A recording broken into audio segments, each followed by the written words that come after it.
آپ نے یہ مولوی پروفیشن کریٹ کیوں کیا ہے؟ اسلام میں کوئی مولوی پروفیشن نہیں ہے. کوئی مولوی پیسے لیے بغیر تقریر کرنے کو تیار نہیں. اسلام میں نہ پاپائیت ہے نہ برہمنیت ہے. ناچ گانے والوں کی طرح ریٹ ہے. جس میں پیسہ ہے، جس میں عزت ہے، جس میں گلیمر ہے، جس میں اونچے کیریئر ہے. شرم نہیں آتی تمہیں کہ ٹکے ٹکے کے ساتھ خطبہ جمعہ بیچتے؟ آپ خود کیوں نہیں پڑھتے دین کو؟ ہر مسلمان کو اس قابل ہونا چاہیے کہ نماز پڑھائے.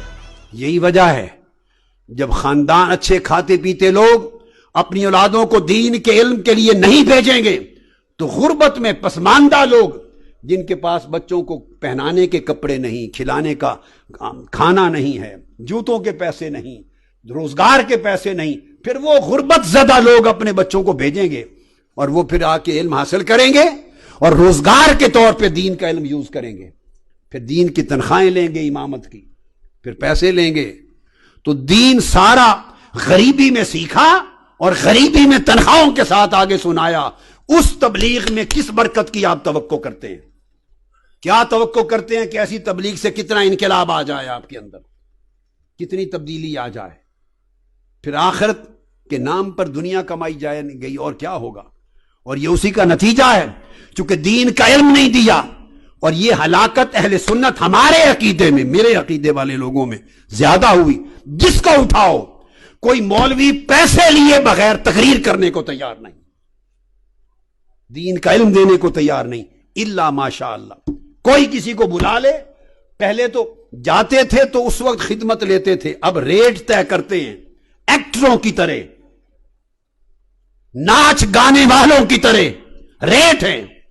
اللہ کی عزت کی قسم میں آپ کو ذاتی مشاہدہ بتا رہا ہوں، اللہ کی عزت کی قسم. میں انڈیا میں تھا، نام نہیں لوں گا کسی کا، میرا مقصود نام نہیں سمجھانا ہے. نامور عالم ہیں، بہت بڑے بڑے بزرگوں کی اولاد ہے، بڑے بزرگوں کی ہستیوں کی اولاد، نامور عالم ہیں. ہر شخص اہل سنت میں سے ان کو جانتا ہے. میں خانہ خدا میں یہ آقا علیہ السلام کی حدیث پاک کی کتاب میرے ہاتھ میں اٹھا کر قسم کھا کر کہہ رہا ہوں کہ میں نے تحقیق کی، بے شمار لوگوں نے جگہ جگہ بتایا کہ ان کو تقریر کی دعوت دیں تو ان کے سیکٹری پہلے ایڈوانس 2 لاکھ انڈین روپیہ لیتے ہیں. اور بڑھاپے کا عالم یہ ہے کہ تقریر کی آواز نہیں نکلتی. 2 لاکھ انڈین روپیہ، پاکستانی 4 لاکھ وہ لیتے ہیں. جہاز کا ٹکٹ الگ، ہوٹل الگ، اور پھر آتے. بے شمار شہروں میں لوگوں نے اس بات کی تصدیق کی، خود جنہوں نے پیسے دیے، جن سے مانگے گئے. پھر میں آپ کو اللہ کی عزت کی قسم کھا کے بتا رہا ہوں، ابھی میں امریکہ میں تھا، کراچی پاکستان سے نامور کئی علماء جاتے ہیں. کسی نے کہا ایک مولوی صاحب فارغ تھے، کسی کی طرف سے دعوت نہیں تھی کہ جمعے کا خطاب کریں. ہم نے کہا نیو یارک کی بات ہے، ہم نے کہا فارغ ہیں، ان کے پاس آج دعوت نہیں ہے، کئی خطاب نہیں، تو جمعہ تو پڑھنا ہی ہے انہوں نے جمعہ.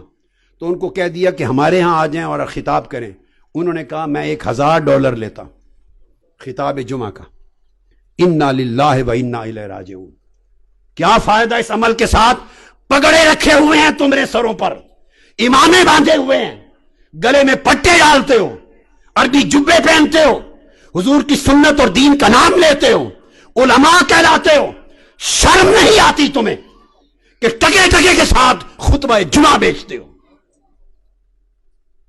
دین کی تقریریں بیچتے ہو؟ پھر اگر تمہارا اور ہمارا میں اب یوں کہ اگر ہمارا عمل دین کے نام لینے والوں کا یہ ہوگا تو پھر لوگ تمہیں بلائیں گے یا کنجروں کو بلائیں گے، گانے والیوں کو بلائیں گے؟ فرق کیا رہ گیا؟ اس نے گانا سنا کے پہلے پیسے ریٹ طے کیے، تم نے قال اللہ و قال رسول قرآن اور سنت سنانا تھا، پہلے ریٹ طے کر رہے ہو بیٹھ کر. کیا دین رہ گیا؟ اور یہ وبا ہمارے مسلک اہل سنت میں زیادہ پھیلی ہے. دوسرے لوگ بھی لیتے ہوں گے مگر اتنے گھٹیا، اتنا نیچے نہیں گرے ہوں گے شاید. اپنے پردے داری میں لیتے ہوں گے. اخترا ہر کوئی زندہ ہے، ہماری طرح تو کوئی نہیں کرتا کہ نہیں لینا، اور شراب اور خنزیر کی طرح حرام کر دینا، اس طرح زندہ نہیں رہا جا سکتا. لوگ لیتے ہیں، لوگ ان کو عزت سے دے دیتے ہیں، جیب میں ڈال دیا، مانگتے نہیں ہیں، خدمت کر دی، تکریم تعظیم کے ساتھ کر دی. تو کچھ لوگ پھر کچھ رکھ رکھاؤ اور عزت رکھتے ہیں. ادھر تو منگتے بن گئے ہیں، ریٹ طے کرتے ہیں. یہ علماء کا الا ماشاء اللہ یہ عالم. اور اب نعت خانوں کی یہ ہے کہ 4 لاکھ، جتنا بڑا نعت خان ہے پہلے ریٹ مانگتا ہے اور پھر نعتیں سنا کے عشق مصطفیٰ کی بات کرتے ہو. شرم سے ڈوب مرنا چاہیے تمہیں. کون سا عشق مصطفیٰ کا؟ جس رسول کی نعت سنانے کے لیے تم رات کو 2 لاکھ 3 لاکھ 4 لاکھ کا ریٹ لو. یہ خبر ہوگی مرنے کے بعد جب چہرہ آقا کا سامنے ہوگا، وہ کہیں گے بدبخت میری نعت پر پیسے مانگتا تھا، لوگوں سے ریٹ بناتا تھا. اس عشق مصطفیٰ کی تلقین ہو رہی ہے اس مسلک میں. بولیے آپ کے تجربے ہیں یا نہیں؟ یہاں ایمان سے کہیے ہیں کہ نہیں؟ جب بلاتے ہیں تو ریٹ طے کرتے ہیں کہ نہیں نعتوں کے؟ ہاتھ کھڑا کر کے بتائیں ایمانداری سے، گواہی دیں، گواہی دیں. اونچی ہاتھ سے جن کا تعلق مساجد سے ہے، انتظامیہ سے ہے، ریٹ مانگتے ہیں، نعتوں کے مانگتے ہیں، قرآن کی قرات کے ریٹ مانگتے ہیں، تقریر علم دین کی بیان کے ریٹ مانگتے ہیں.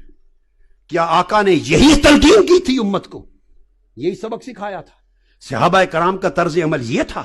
امام حسن بصری ایسے تھے؟ امام اعظم ابو حنیفہ اس طرح سے علم پڑھاتے تھے، ریٹ بناتے تھے؟ امام مالک کا یہ طرز عمل تھا؟ امام شافعی کا، امام احمد بن حنبل کا، داؤد طائی کا، حسن بصری کا، حضرت اعمش کا، سفیان الثوری کا، جنید بغدادی کا، سرکار غوث العظم کا، خواجہ غریب نواز کا، داتا گنج بخش علی حجویری کا. ارے جنہوں نے دنیا میں دین پھیلایا وہ ریٹ بناتے تھے، لوگوں سے پیسے مانگتے تھے. خدا کے لیے دین کو بیچنا چھوڑ دیں.